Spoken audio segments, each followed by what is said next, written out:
Hi అండి, welcome to it's me Lakshmi.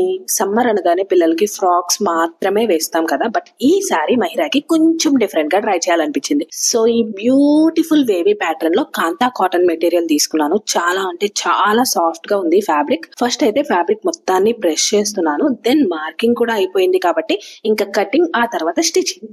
ఇంతకీ ఏం డిజైన్ చేస్తున్నానో చెప్పలేదు కదా. రఫల్డ్ కఫ్తాన్ అండి. యూజువల్ గా బయట పిల్లలకి కఫ్తాన్స్ చాలా అంటే చాలా తక్కువగా చూస్తాను నేను, బట్ సూపర్ కంఫర్టబుల్ గా ఉంటాయి అండ్ ఫుల్లీ స్టైలిష్ ఉంటాయి. ఇంకా నార్మల్ గా కఫ్తాన్ అనగానే పాంపం లేస్ పెడతారు కదా, సో నేను అలా కాకుండా రఫల్స్ పెట్టాను ఎడ్జెస్ లో. ఈ రఫల్స్ వల్ల ఇంకా కొత్తగా అనిపించింది నాకు డ్రెస్. మహిరా అయితే just fell in love with outfit. And చిన్న హెయిర్ బౌ కూడా మేక్ చేశాను సేమ్ ఫ్యాబ్రిక్ తో. మరి ఇన్ని చేసిన తర్వాత ఫోటోషూట్ తీయకపోతే ఎలా, సో అది కూడా ఫినిష్ అయిపోయింది. మీకు ఎవరికైనా సేమ్ అవుట్ఫిట్ కావాలి అంటే స్క్రీన్ మీద నెంబర్ కి వాట్సాప్ చేయండి. మెటీరియల్ అయితే లిమిటెడ్ అవైలబుల్ ఉంది, సో కావాలి అంటే మాత్రం కొంచెం ఫాస్ట్ గానే అప్రోచ్ అవ్వండి. కాస్ట్ వచ్చి 650 రూపీస్. Thanks for watching.